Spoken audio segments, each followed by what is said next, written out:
Vamos a leer en Ezequiel 36, 21 al 23. Hoy nuestra sección expositiva son 4 palabras. Santificado sea tu nombre.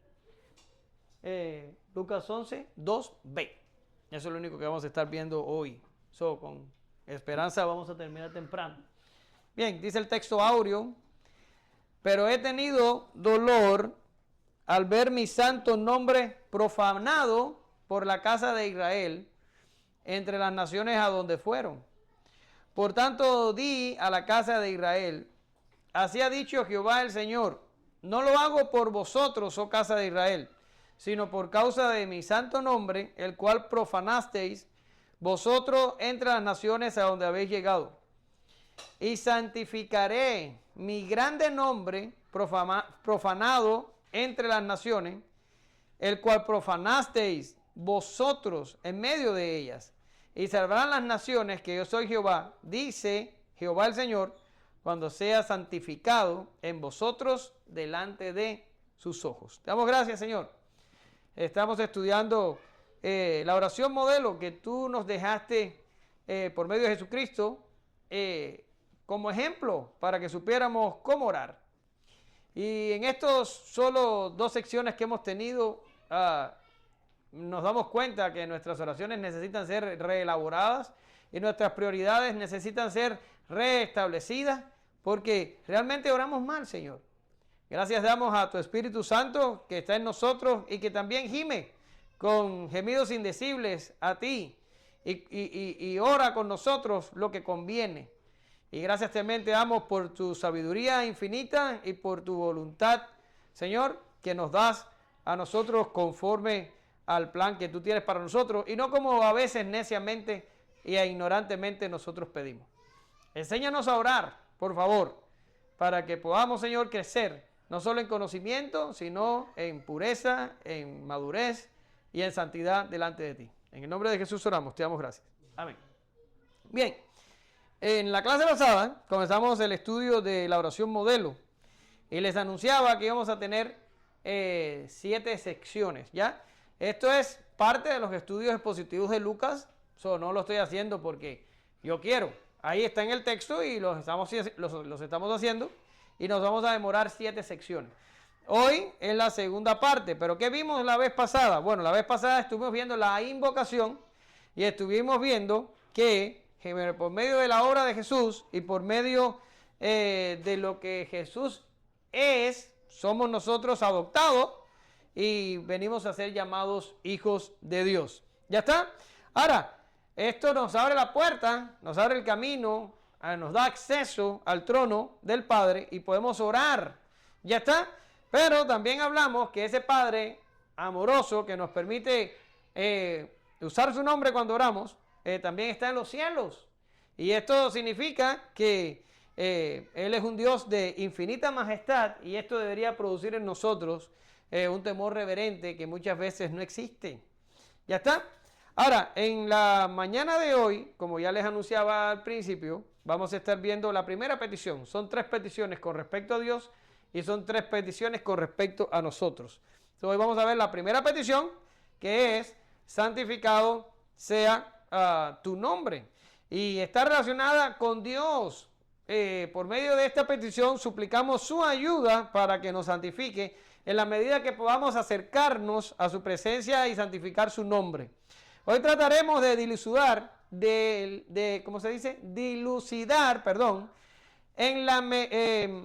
significa que Dios es santo y cómo debemos pedir sin cesar para que Él nos conforme más a la imagen de Cristo. Así que les haré una pregunta que quiero que esté en sus mentes todo el estudio. ¿A quién te quieres parecer? Y la segunda pregunta: ¿qué pides primero cuando oras? No vamos a hacer tierra a la oración de Yesenia. Además, realmente ni me acuerdo por qué fue lo primero que pidió. Pero me puse a analizar oraciones nuestras en el culto familiar y para responder mi pregunta y quedé un poco decepcionado de nuestras propias oraciones. ¿Qué pides primero cuando oras? Jesús, en la oración del Padre Nuestro, nos recomendó que por lo primero que debemos pedir es porque el nombre de Dios sea santificado. De lo que significa eso, vamos a estar hablando en los próximos minutos. ¿Ya? Ahora, le hice un cambio metodológico a la predicación, porque el texto dice santificado sea tu nombre, pero para entenderlo mejor, primero vamos a ver tu nombre y por último vamos a ver santificado sea. Creo que por lo menos mi cabeza lo entiende mejor en ese orden. No sé si la de usted funciona de otra manera, pero así lo entendí, así lo vamos a ver y vamos a estar viendo lo último primero y lo primero lo vamos a ver después. ¿Ya está? ¿Me entienden en esa parte? Bien, ahora, ¿qué significa tu nombre? ¿A qué se está refiriendo la Biblia cuando decimos tu nombre? Bien, lo primero que tenemos que analizar es el contexto cultural. Y para los hebreos, o para el mundo hebreo, o para el mundo en el que Jesús nació y vivió, el nombre estaba estrechamente relacionado con la persona del nombre. Quiere decir, básicamente el nombre y la persona eran lo mismo. ¿Ya está? Así que cuando en la oración nosotros decimos santificado sea tu nombre, es como si estuviéramos diciendo santificado sea Dios. ¿Lo ven? Básicamente es eso lo que está diciendo, lo que está pidiendo la petición. Los creyentes debemos pedir que Dios sea santificado entre nosotros. Ahora, mira lo que dice Berkov. Se lo puse aquí. Mira lo que dice Berkov. Este empleo se debe al hecho de que en el pensamiento oriental el nombre jamás se consideraba como un mero vocablo, sino como la definición de la naturaleza de la cosa asignada. ¿Ya está? Y si miran el texto que les tengo aquí, es un texto, palabras de Jesús. Jesús dice, en la oración sumo sacerdotal, Jesús dice, Padre justo, el mundo no te ha conocido, pero yo te he conocido y estos han conocido que tú me enviaste. Escuche ahora. Y les he dado a conocer tu nombre y lo daré a conocer aún más para que el amor con que me has amado esté en ellos y yo en ellos. Ahora, si lo aplicamos a nuestro español moderno de hoy, es como si Jesús hubiera dicho, bueno, el nombre del Padre es, por ejemplo, Jehová. Y eso fue todo lo que enseñó, pero eso no, eso es ridículo. No tiene que ver solo el nombre, no. Jesús nos reveló la completa persona del Padre, o por lo menos lo que nosotros necesitamos saber. Eso fue lo que Jesús nos reveló. Pero Él dice, les he dado a conocer tu nombre. Eso significa, te he dado a conocer en medio de ellos. No solo el nombre, sino también la persona primera de la Trinidad. Eso es lo que significa tu nombre allí. Ahora, voy a poner una col entre la lechuga, porque en la Biblia Dios tiene muchos nombres. ¿Alguien se acuerda de algún nombre que se le da a Dios en la Biblia? ¿Alguien que se acuerde? ¿Alguien? ¿Perdón? Elohim, Adonai, ¿cuál más? No me tiren piedra. Adonai, Elohim, o al revés me dijeron, ¿qué dijiste? Shaddai, el Shaddai, ¿ya? Hay un nombre que estoy loco porque me digan porque lo necesito, pero nadie me lo suelta. Altísimo o Elión, ¿ya? Jehová Jireh, todos los Jehová de los ejércitos, Jehová Jireh y Jehová tiene una pila de Jehová por ahí. Ahora, sí, todos esos son nombres. Ahora, quiero que entiendan algo. Los nombres de Dios son antropomórficos. ¿Qué significa? Es una forma humana de referirnos y Dios la toma para que la extrasimilación de la relación de Él y nosotros en la autorrevelación sea más difícil de manejar, fácil de manejar. ¿Qué quiere decir? ¿Por qué usted tiene un nombre? Porque es que soy yo. Dice Diana, porque nos los pusieron. Sí, ¿quién te lo puso? Nuestros padres nos pusieron el nombre, ¿ya? Básicamente acá abajo en la tierra, en la creación, las cosas tienen nombre. ¿Por qué? Porque las cosas tienen inicio y porque las cosas necesitan diversificación. Por ejemplo, ¿cuántos hombres hay sobre la faz de la tierra? Hay 7.500 millones de hombres. Necesitamos un nombre para cada uno, porque de lo contrario, si le voy a decir, Abraham, párate de ahí, pero Abraham no tuviera un nombre, ¿cómo le digo? ¿Cómo me dirijo a él? Si aquí hay otro hombre y otro hombre y otro hombre y dos hombres por allá. ¿Lo ven? Como hay más de uno, necesitamos, o tendría que decir, el de las gafitas en la gorrita. Pero no, hay que poner un nombre porque hay varios. ¿Ya? Pero ¿cuántos dioses hay? Hay solo un Dios. Hay uno. ¿Y cuántos inicios tuvo? Ninguno. Dios es eterno. Por tanto, Dios no tiene un nombre, porque ¿quién se lo va a poner? Nadie. Ni Él mismo necesita ponerse un nombre, y no hay otro como Él. Por tanto, Él no necesita ser, ¿cómo se dice? Caracterizado con algo como para que podamos decir, estás hablando de Dios. Porque por allá hay otro Dios y por acullá hay otro Dios. No, Dios es uno. Y no tiene principios. Que Dios tenga un nombre no tiene ningún sentido. No sé si usted lo entiende. Sin embargo, cuando Dios se adjudica nombres, porque Dios, por medio de la revelación, fue Él el que se apareció y dijo, yo soy Jehová, o yo soy el Altísimo, o yo soy. Y empezó a decir, ya está. ¿Pero por qué lo hace? Porque está hablando de forma antropomórfica, está usando lenguaje humano. Está cogiendo una característica de las criaturas, que es el nombre. Las criaturas somos las que tenemos nombre. ¿Qué fue lo que hizo Adán en el huerto de Edén cuando lo pusieron? ¿Qué fue lo primero que hizo? Empezó a darle nombres a todas las criaturas que Dios había formado. El nombre es una cosa intrínseca nuestra, no de Dios. Pero Dios asume esa característica para que nosotros podamos de alguna forma dirigirnos hacia Él y entender las cosas como son o como no son. ¿Ya está? Ahora, eso no tiene nada que ver con el estudio, pero se lo quise dejar ahí porque lo que quiero que entiendan que Dios no es lo que usted ha pensado toda su vida. ¿Ya? Porque a veces pensamos que Dios es similar a nosotros. No, para nada. En nada se parece. En nada se parece. La distancia entre Dios y la criatura es tan infinita que ni siquiera tenemos mente para poder discernir eso. ¿Ya está? Ahora, ya terminamos con lo que es el nombre. El nombre en la autorrevelación, acuérdense cómo me estoy refiriendo, lo que significa y hace alusión al propio ser de Dios. Si hablamos su nombre, estamos hablando de su ser, de lo que es Dios. ¿Ya está? Ahora,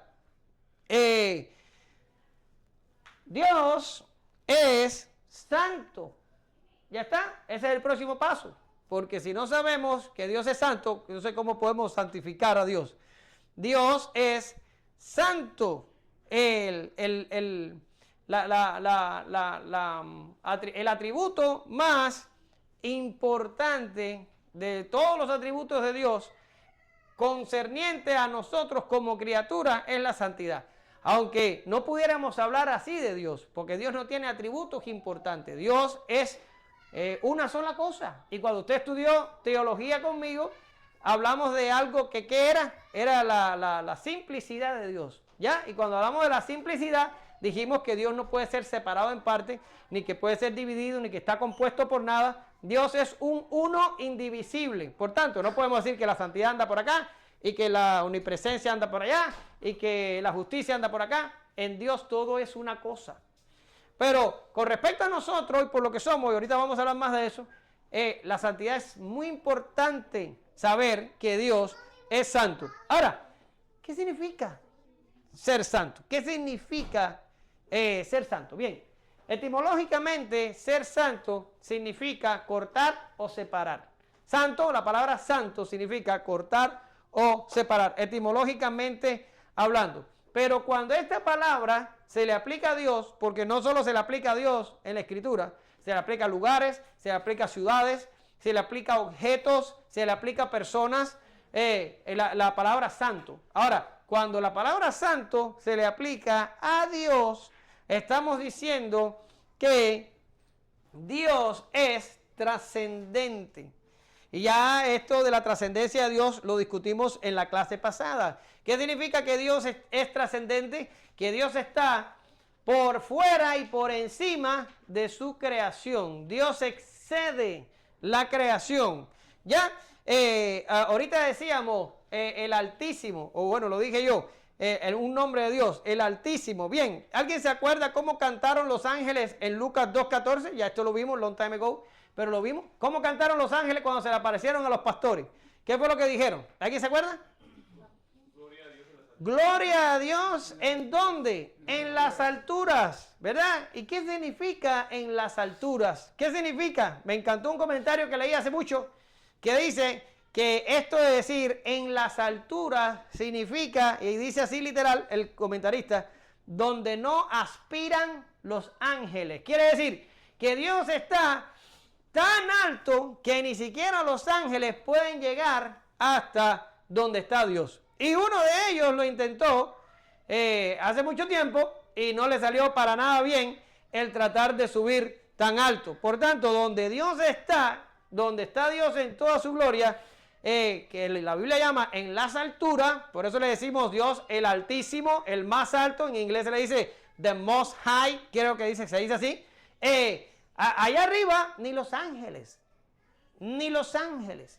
llegan ahí. Ahí solamente está Dios. Y eso es lo que significa santo. Significa separado. Significa yo aquí y ustedes allá. El otro.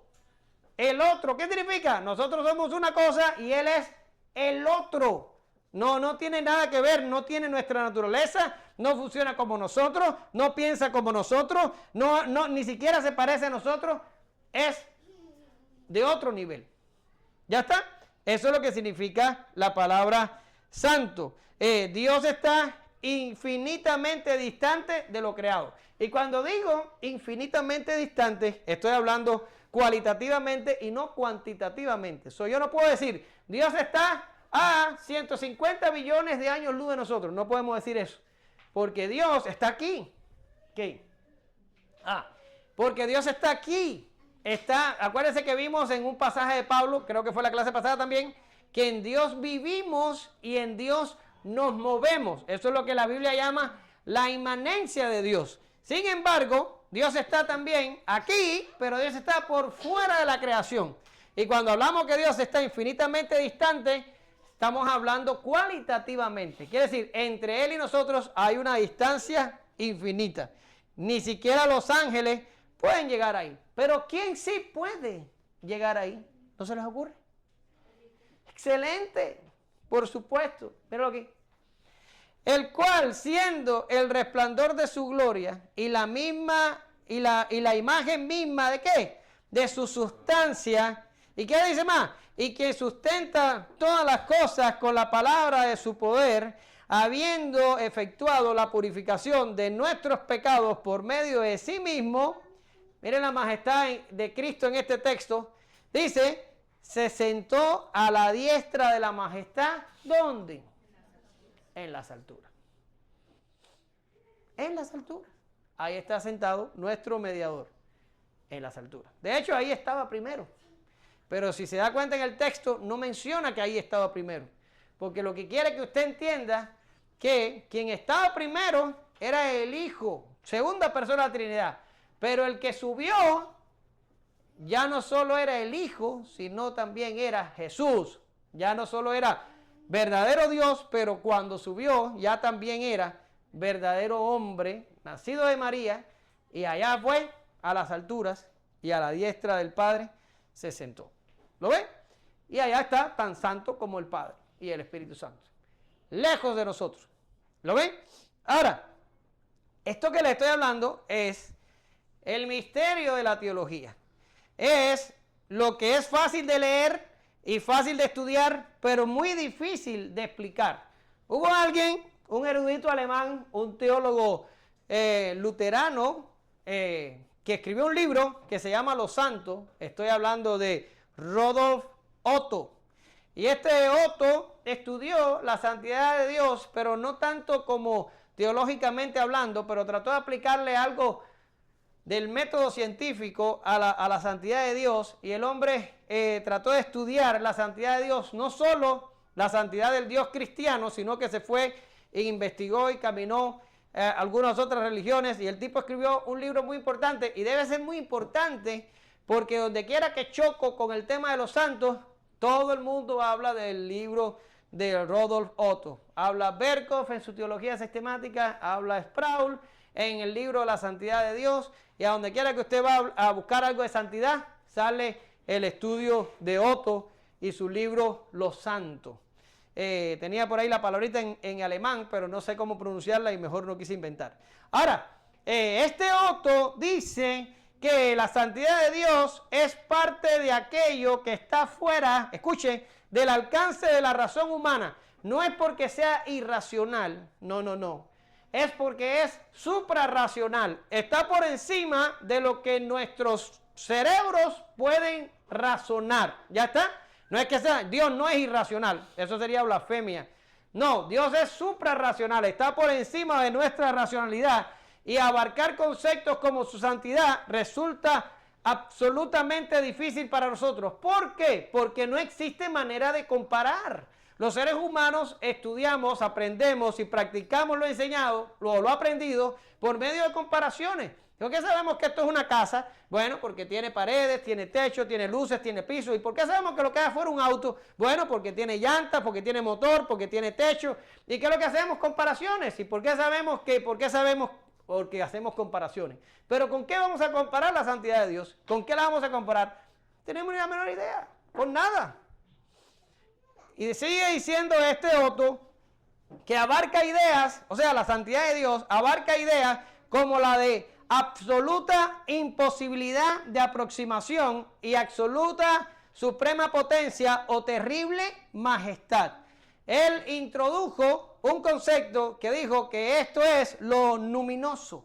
¿Qué significa lo luminoso? Él lo llamó el mysterium tremendum ad fascinam.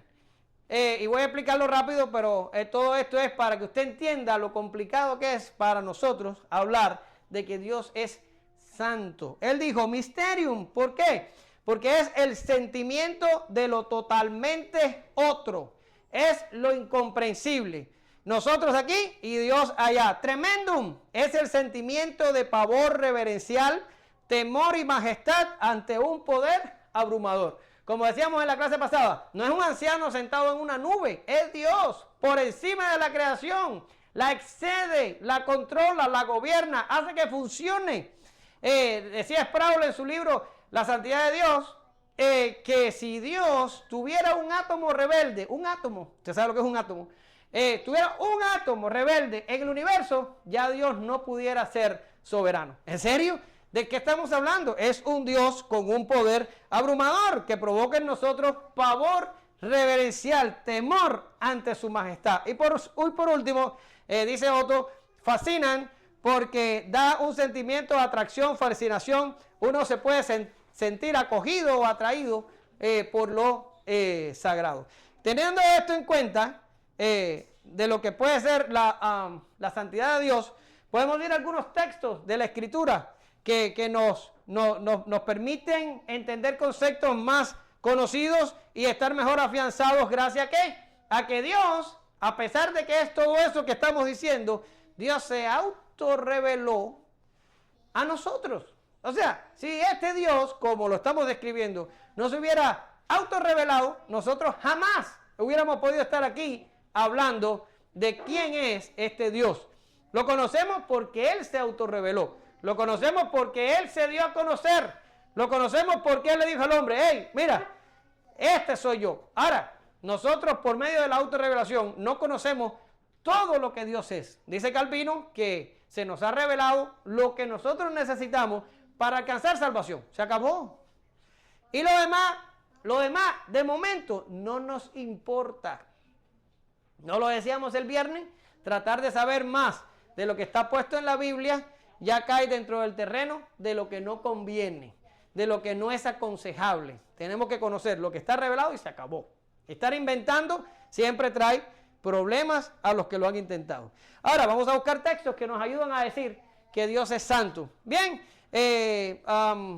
ya se me fue aquí. Pero dice, ¿quién como tú, oh Jehová, entre los dioses? ¿Quién como tú, magnífico en santidad, terrible en maravillosas hazañas, hacedor de prodigios? Éxodo 15, 11. Y todo lo que estoy leyendo hoy va a ser Reina Valera del 60. Dice 1 Samuel 2:2. No hay santo como Jehová. No hay ninguno fuera de ti. Y no hay refugio como el Dios nuestro. Y 2 citas más.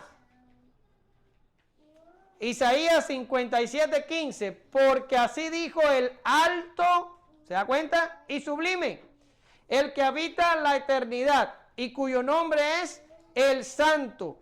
Yo habito en la altura y la santidad y con el quebrantado y el humilde de espíritu, para hacer vivir el espíritu de los humildes y para vivificar el corazón de los quebrantados. Y Oseas 11:9, aquí, no ejecutaré el ardor de mi ira, ni volveré para destruir a Efraín, porque Dios soy y no hombre, el santo en medio de ti, y no entraré en la ciudad. ¿Lo ven? 4 pasajes del Antiguo Testamento que nos está diciendo que nuestro Dios es, ¿qué? Es santo. Sin embargo, aunque no podemos pasar por alto todo lo que acabo de decir, tenemos que prestar especial atención y fijar interés en otro aspecto de la santidad que no he mencionado. Miren lo que dice Berkov. Pero la santidad de Dios tiene también en las Escrituras un aspecto específicamente ético. La idea fundamental de la santidad moral de Dios es también la de separación, pero en este caso es separación del mal moral, es decir, del pecado. Ya tenemos que hablar de esta parte de la santidad, porque hablar de lo diferente, lo majestuoso y lo incomprensible que es Dios para nosotros, y eso es parte de su santidad, eso nos da pavor, temor, reverencia y todo lo demás. Pero hablar de esta parte de la santidad es la más vital para nosotros, porque por causa de nuestro pecado tenemos un problema con ella. ¿Ya está? Mire lo que dice Job. Mire lo que dice Job 34:10. Por tanto, varones de inteligencia, oídme, lejos está Dios de la impiedad y el omnipotente de la iniquidad. Y Habacuc 1:13, solo la primera parte del verso dice, muy limpio eres de ojo para ver el mal, ni puedes ver el agravio. Ahora, que Dios sea santo éticamente y que su carácter sea perfectamente puro, tiene un inmediato efecto en nosotros. ¿Por qué? Porque somos una raza caída, separada de Dios por causa del pecado. No estamos hablando de la separación natural que produce un Dios santo frente a su criatura. ¿Qué quiere decir? Si nunca hubiéramos pecado, todavía Dios hubiera estado ontológicamente separado de nosotros y hubiera una distancia infinita en nuestra comprensión y en nuestro acercamiento hacia Él. Porque Dios sigue siendo Dios y nosotros seguimos siendo criaturas. Pero ahora tenemos para colmo la caída, el pecado, nuestra decadencia moral, nuestra pecaminosidad, porque todo esto ofende a Dios en manera que ni siquiera podemos llegar a imaginar. Mira, me pasé un rato pensando, ¿cómo te lo ilustro? Ahora yo quiero que tú pienses en el peor pecado, no me lo digas, pero que tú pienses ahora mismo en el pecado peor que a ti te ofendería sobremanera. No sé si estarías hablando de el asesinato de un niño con el aborto, o si estuvieras hablando de cualquier cosa horrible, un genocidio, lo que te parezca. Búscate el pecado que más te ofenda. ¿Ya lo tienes en tu mente? ¿Ya estás pensando en el pecado que más te ofende? Si tú te enteras de que eso se realiza, si alguien lo hace, te ofenderías, ¿verdad? Bueno, ahora multiplícalo por el infinito y eso es lo que provoca a Dios y a su santidad nuestros pequeños pecados. Porque tú eres un ser caído y te puedes enojar ante la injusticia de algo. Ve a ver una persona que maltrata a un niño, o que lo viola, o que lo mata, o que le hace algo, y te puedes enojar y decir, pero qué injusticia, pero tú eres una persona caída. Tú eres una persona en pecado, que no haces ese pecado, pero cometes otro. Pero imagínate un ser absolutamente puro, absolutamente santo, con un carácter totalmente separado del pecado. Un ser tan majestuoso, tan grande y tan inmenso como Dios, y se crea una criatura infinitamente pequeña, y esta criatura infinitamente pequeña empieza a cometer pecados que ofenden su santidad. Por eso le decía al principio, este es el atributo más importante de Dios, porque es el que constantemente ofendemos. Constantemente ofendemos. ¿Qué palabras dijo Cristo? Bueno, Cristo dijo algunas, pero con respecto a lo que estamos hablando, ¿qué palabra dijo Cristo cuando estaban en la cruz y lo estaban crucificando? ¿Qué palabra dijo? ¿Se acuerda? Con respecto a esto, dijo, Padre, perdónalo. ¿Qué dice después? No saben lo que hacen. Si usted tuviera yo creo que Yesenia lo dijo hoy cuando oró.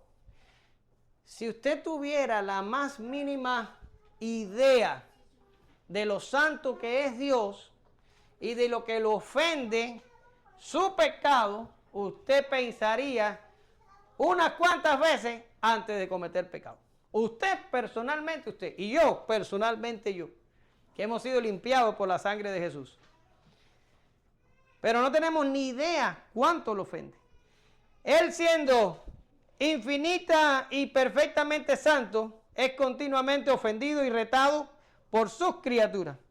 Cuando pensamos en esto, la idea de que los pecadores sufran un castigo eterno por sus pecados tiende a dejar de molestarnos. Vamos a explicar eso.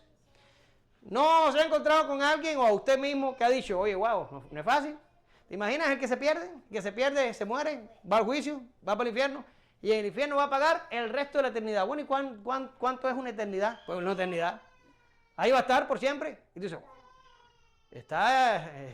ese castigo está importante. Por toda la eternidad. ¿No le habrá ido la mano a Dios? No. ¿Cómo se le va a ir la mano? A un día se le preguntó a Fidel Castro que si él creía en Dios, y él dijo que sí, que él creía que había un Dios, pero él lo que no creía era en el infierno. Y hay personas que le molesta el infierno. De hecho, hay religiones que dicen que el infierno no existe. Les molesta el infierno porque no creen que un ser humano pueda estar en la eternidad pagando por sus pecados, la eternidad entera. Y yo te voy a decir, te has puesto a pensar lo santo que es Dios y lo que lo ofende nuestras acciones pecaminosas. ¿Tú lo has puesto a pensar? Sproul con frecuencia describe que los hombres que cometen pecado cometen contra Dios una ofensa cósmica. ¿De qué tamaño es el cosmos? Bueno, ya hablamos de eso en la clase pasada. Dice Sproul, nuestros pecados ofenden a Dios de forma cósmica. Quiere decir, crean un efecto en su santidad. Lo ofenden de tal manera que el cosmos se queda corto para el tamaño de la ofensa. Y pecamos a veces hasta con el pensamiento. Por tanto, no se me hace como excesivo el castigo para alguien que tenga que pagar toda la eternidad en el infierno. Imagínate que ha pecado contra un Dios infinitamente santo, perfectamente santo, puro en su carácter. Con razón, la primera petición de la oración es: santificado sea tu nombre, porque es el atributo con el que más chocamos. Ahora, esta es la segunda parte de la clase. Santificado sea, expresa un deseo que Dios sea santificado. Ahora, escucha. La oración modelo de Cristo no empieza con una petición hacia nosotros los hombres. No. No empieza resolviéndonos a nosotros un problema. No se relaciona con nosotros ni nos suple ninguna necesidad. La primera petición de la oración modelo se relaciona con Dios y específicamente se relaciona con la santidad de Dios. ¿Lo ven? No desea o pide que los hombres le amen más o le glorifiquen más o le alaben más o le sirvan más a Dios. ¿Estamos hablando de eso? No, definitivamente no. Se refiere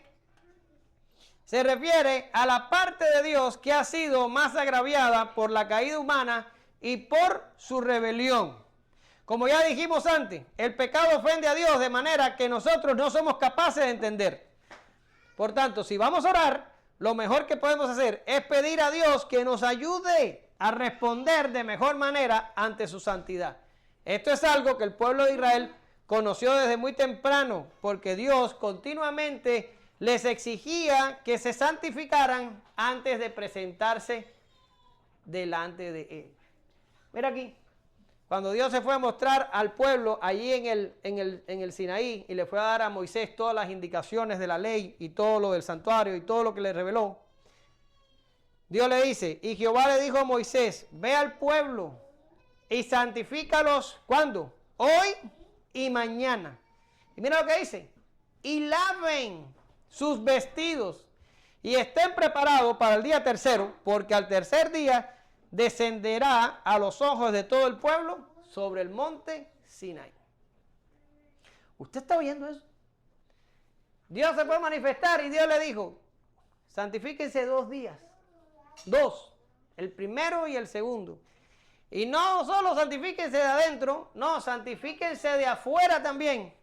Agarren sus vestidos y lávenlos. Escuchen, porque al tercer día yo me voy a presentar delante de todo Israel. Esto es un problema para nosotros. Tenemos que entender que Dios es santo y que su carácter exige de nosotros reverencia ante su santidad.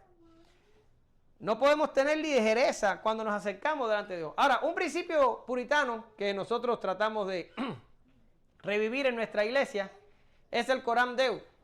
¿Alguien sabe de eso? Y el Coram Deo dice que nosotros no solo debemos ser cristianos cuando nos reunimos el domingo para hablar sobre Dios. No.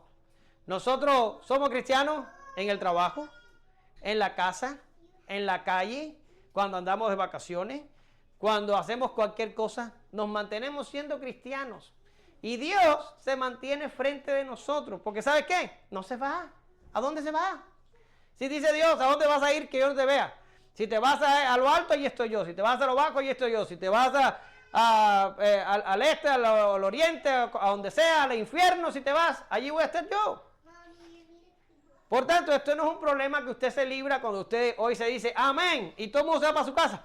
¡Uf! ¡Qué susto! Ya no estoy delante de Dios. No, tú estás delante de Dios todo el tiempo. Incluso si te pudieras salir del universo, todavía vas a estar delante de Dios. No puedes irte a otro lugar. Por tanto, la exigencia de que tenemos que santificarnos a nosotros mismos para presentarnos delante de Él es una exigencia continua. Continua. Ahora dice la primera petición, pide que Dios haga que los hombres los santifiquen. ¿Por qué? ¿Por qué el Señor no le dijo, oh, ¿saben bien? Ustedes, mis discípulos, cuando ustedes estén delante de Dios, ustedes tienen que santificar su nombre, ustedes tienen que vivir una vida santa, ustedes tienen que pecar menos, ustedes se tienen que esforzar, perdón, en estar santos delante de Él. ¿Por qué no dijo eso? ¿Qué es lo que hace Jesús? Jesús lo que hace es orar a su Padre para que su Padre haga que los hombres lo santifiquen. Ahora, Dios no puede aumentar ni disminuir en santidad. Dios no necesita perfeccionarse ni cambiar. Ni tampoco los hombres pudieran hacer ninguna de estas cosas con respecto a Dios. ¿De qué se refiere entonces? Se refiere a que somos nosotros los que tenemos que disminuir la distancia entre Dios y nosotros por causa del pecado. ¿Hasta dónde nos separó el pecado? Hasta dónde nos separó. Y cuando decimos que tenemos que santificarnos para estar delante de Dios, lo que está queriendo decir la Biblia es que tenemos que pecar menos, que tenemos que santificarnos más, para poder disminuir la distancia entre Dios y nosotros. Ahora, eso usted no lo puede lograr, ni yo lo puedo lograr. Por eso es una petición de oración. ¿Y cuál sería nuestro deseo? Que cuando nos vayamos todos hoy de aquí, entendamos que cuando nos toca orar, aunque sea por los alimentos, y vayamos a orar, la primera cosa por la que tenemos que pedir es que Dios nos ayude a pecar menos. Nosotros en el altar familiar o en el culto familiar, los niños lo saben, oramos por esto. Le pedimos a Dios que nos ayude a pecar menos, solo que no lo hacemos de primero. Y por eso yo te decía, cuando oras, ¿qué pides primero? Nosotros no lo hacemos primero, nosotros lo hacemos cuando nos acordamos, en cualquier lugar de la oración, a veces al final de la oración. Sin embargo, esto es la cosa más crucial de la que debemos pedir. pedirle a Dios que nos santifique para poder estar delante de Él. Mira lo que dice Job. Lo tengo aquí. Job 1:5. Y dice así. Y acontecía, escuchen, que habiendo pasado en turno los días del convite, Job enviaba y los santificaba. ¿A quién? A los hijos. Y se levantaba de mañana y ofrecía holocaustos conforme al número de todos ellos, porque decía Job, quizá habrán pecado mis hijos y habrán blasfemado contra Dios en sus corazones. ¿Qué dice después? De esta manera hacía todos los días. ¿Lo ven? De esta manera hacía todos los días. El problema de la santidad es un problema diario. De cada minuto, de cada hora, tenemos que estar conscientes que nuestra pecaminosidad ofende profundamente a Dios. Y como hijos, tenemos que pedir que Dios nos santifique para que la distancia entre Él y nosotros se acorte. ¿Ya está? Ahora, dice, sed santos porque yo soy santo. Este es el clamor de la Escritura. Porque usted pudiera decir, bueno, hermano, ¿y qué de la obra de Cristo? ¿No fuimos perdonados? ¿El Señor no nos dio entrada al trono y todo lo demás? ¿No nos sirve para nada la obra de Jesús? La obra de Jesús nos sirve absolutamente para todo. Pero la Escritura nos manda a ser santos porque Dios es santo. No es como que ya Dios te salvó y ya eres creyente y ya estás bien, y ahora vete para el mundo a pecar y a vivir tu vida. De todas maneras, todos los pecados que tú cometas, Dios te los va a perdonar porque ya Cristo murió por ti y tienes una carta en blanco para pecar y hacer lo que te dé la gana. No, no es así. La Biblia te dice, 1 Pedro 1:15, 16, sino como aquel que os llamó es santo, ¿qué dice ahí? Sed también vosotros santos en toda vuestra manera de vivir, porque escrito está, sed santos porque yo soy santo. Y no solo es un llamado, es parte de tu salvación. Porque después de la justificación, ¿qué comienza? ¿Alguien sabe? La santificación. Vamos a hablar un poquito más adelante de esto. Ahora miren, el Catecismo de Heidelberg en el Día del Señor 47, en la pregunta 122, pregunta, ¿cuál es la primera petición? O sea, del Padre Nuestro. Y mira cómo responde el Catecismo de Heidelberg. Dice, santificado sea tu nombre. Es decir, concédenos, en primer lugar, que te conozcamos correctamente y que te santifiquemos, glorifiquemos y alabemos por todas tus obras, en las cuales se manifiestan claramente tu poder, sabiduría, bondad, justicia, misericordia y verdad. Ahora viene lo que yo necesito que entiendan. Además, permítenos ordenar y dirigir, mira cómo dice el Catecismo, la totalidad de nuestras vidas, nuestros pensamientos, palabras y acciones, de manera que tu nombre nunca sea blasfemado por causa de nosotros, sino que sea honrado y alabado. Como hijos de Dios, tenemos que orar a Dios para que ordene y dirija, no una parte de nuestra vida, sino toda, la totalidad de nuestra vida, lo que pensamos, lo que hablamos y la manera en la que actuamos. Es absolutamente todo. Dios tiene que santificarnos completamente para poder acercarnos a Dios. ¿Lo ven? Mira lo que le dice Pablo a la iglesia, a la iglesia en Corinto. Y mira lo que dice. A la iglesia de Dios que está en Corinto, a los santificados en Cristo Jesús. ¿Qué dice ahí? Llamados a ser santos con todos los que en cualquier lugar invocan el nombre de nuestro Señor Jesucristo, Señor de ellos y nuestro. Espérame. Llamados a ser santos con todos los que en cualquier lugar. Oh, qué nice. Ellos en Corinto, nosotros en McAllen. En cualquier lugar. Nosotros en McAllen, ustedes en Edimburgo. Y ustedes. Nosotros en McAllen y ustedes en Mission. Todos, en cualquier lugar, si invocamos el nombre de nuestro Señor Jesucristo, tenemos que orar para que Dios tome la totalidad de nuestras vidas, nuestros pensamientos, nuestras palabras y acciones y los santifique para poder estar delante de Él. Ahora, escucha esto. Yo quiero que entiendas en este estudio, ya estoy casi terminando, ten paciencia, que esto es una obra divina. Esto no es cosa nuestra. ¿Por qué razón? Porque yo vengo de algunas iglesias donde las personas piensan que haciendo el ABC o los 159 puntos o las 250 estrategias pueden llegar a ser creyentes por ellos mismos. ¿Ya está?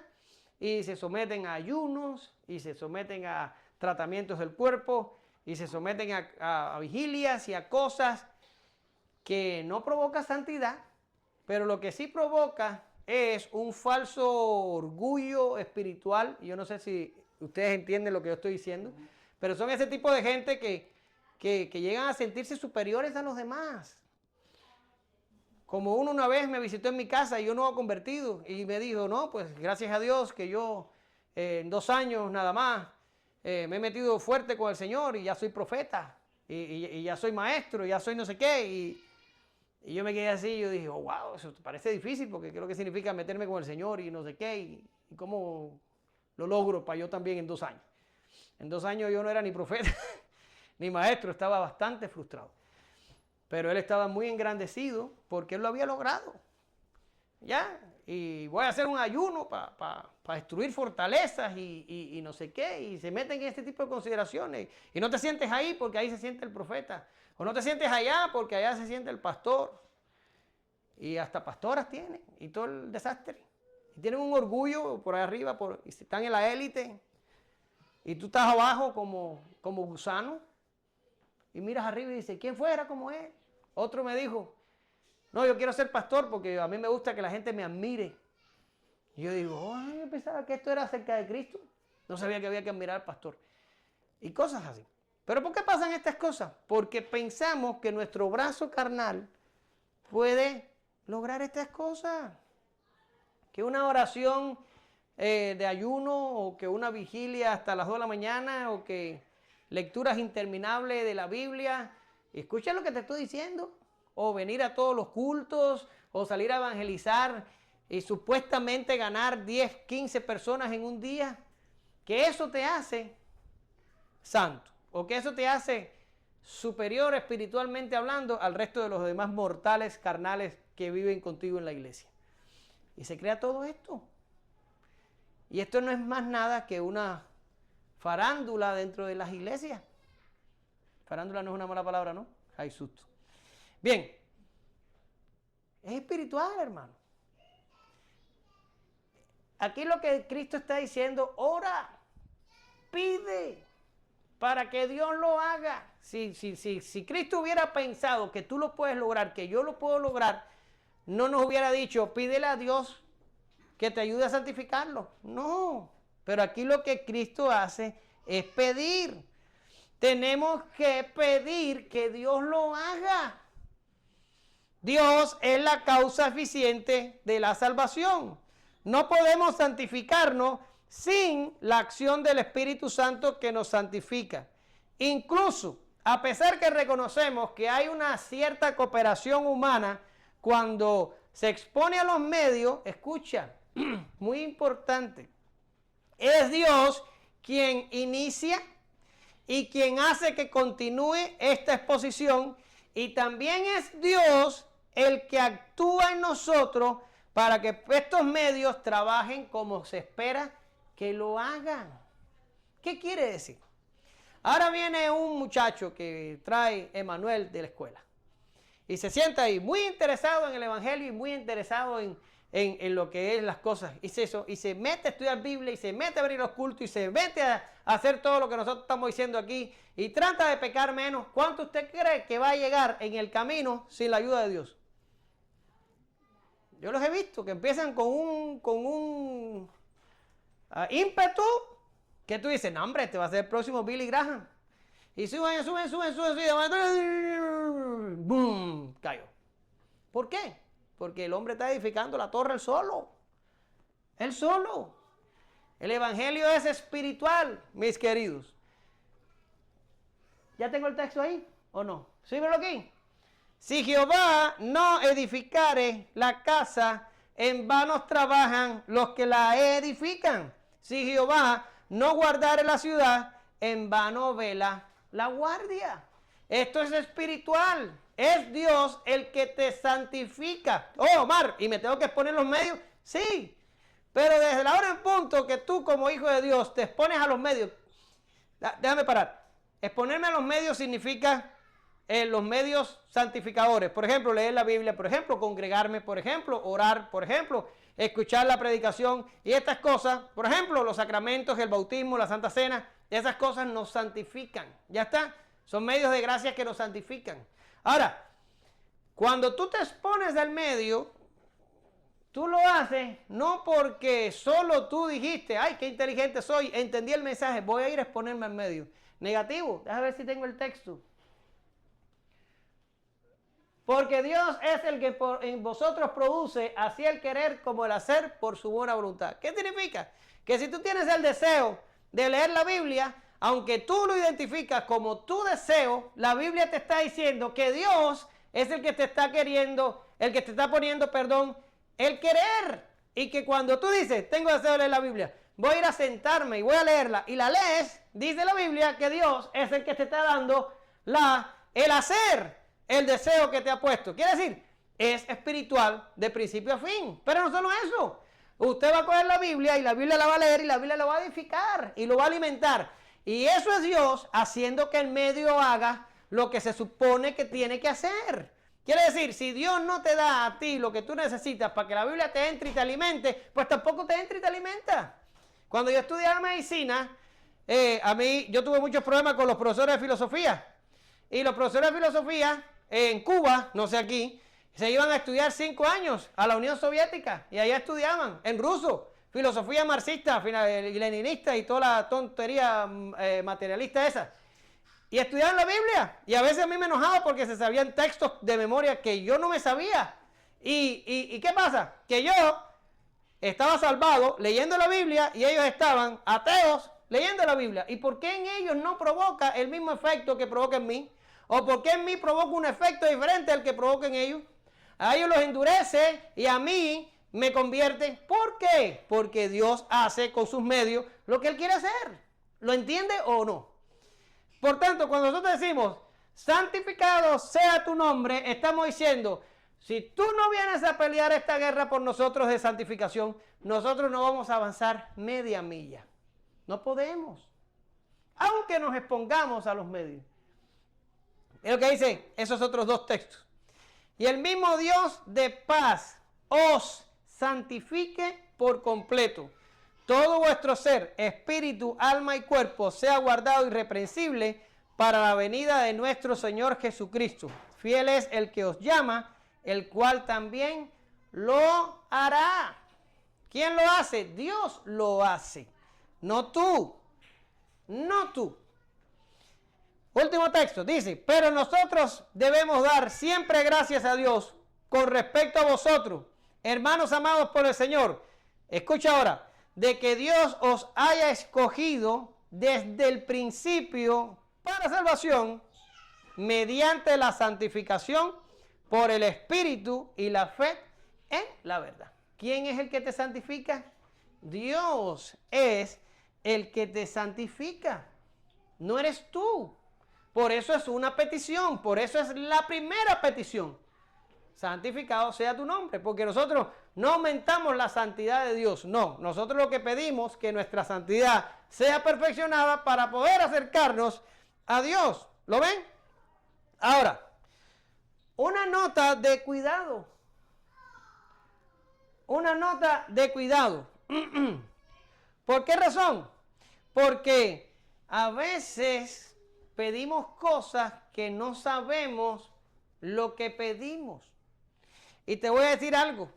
Cuando oramos, santificado sea tu nombre, si somos hijos, Dios va a responder la oración y nos va a santificar.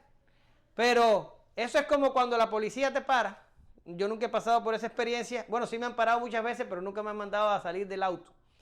Pero las personas cuando las mandan a salir del auto y las personas no salen, ¿qué le dice la policía? ¿Nunca ha visto esto? Le dicen, ok, nosotros podemos hacer esto en the hard way o en the easy way. ¿Ya? Quiere decir, the easy way, tú abres la puerta y sales voluntariamente y nosotros seguimos nuestro trabajo. The hard way, nosotros te pateamos y te sacamos a la fuerza. Y esto es lo que pasa también con nuestra santificación. Cuidado. No ore en ignorancia o no ore sabiendo lo que usted está pidiendo. Porque cuando usted dice, santificado sea tu nombre, usted le está diciendo al Señor, santifícanos, Señor, para podernos acercar a ti, para que tu nombre sea alabado, glorificado, para que el sacrificio de Cristo nos haga más como Él, conforme a su imagen, y podamos acercarnos a ti.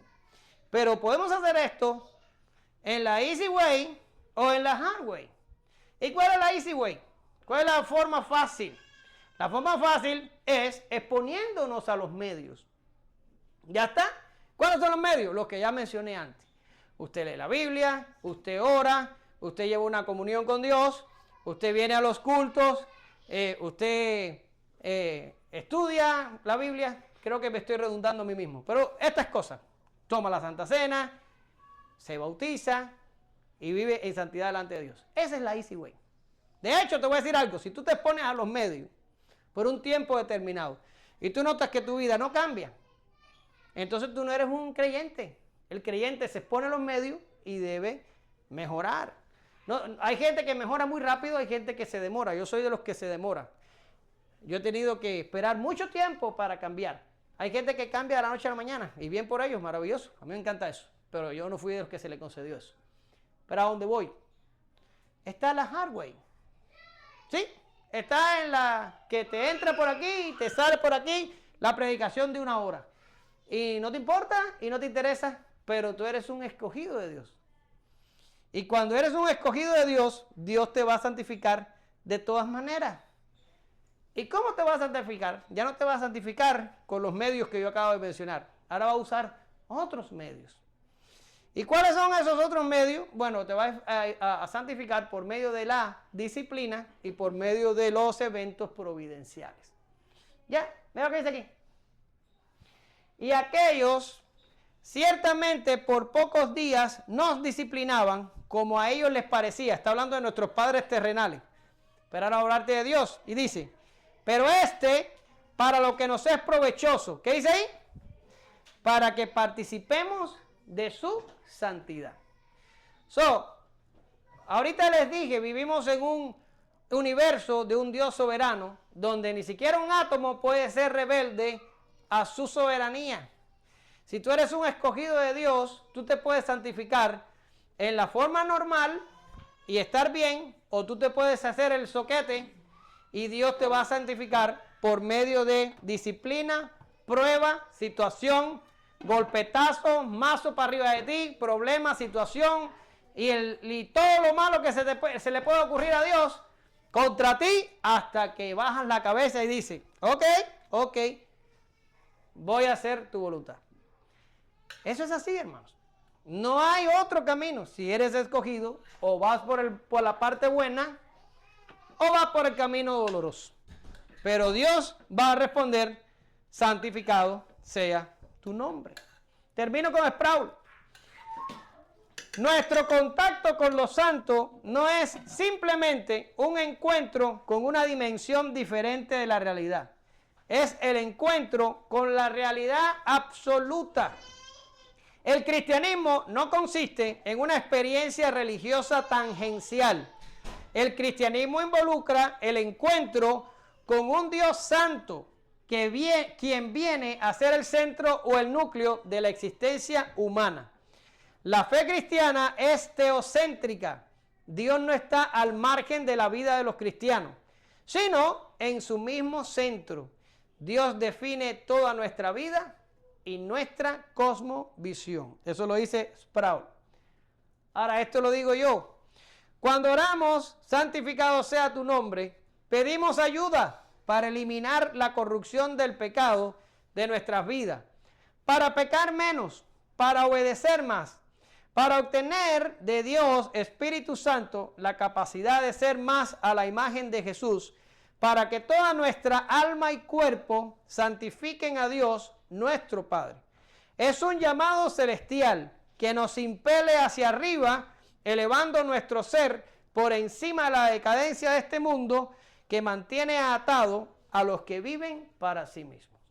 Oramos. Gracias te damos, Señor, porque esto es serio. Tú eres un Dios santo y tú quieres que seamos santos para ti. Un pueblo santo, un pueblo apartado, un pueblo que odie el pecado y que busque tu santidad. Un pueblo que renuncie al mundo y busque la vida venidera. Un pueblo que, Señor, quiera ser como tu Hijo. Para estas cosas tú nos predestinaste a nosotros. Aquí está nuestra iglesia, delante de ti. Todos nosotros estamos ahora delante de ti. Y nuestra petición es esta: santifícanos, Señor.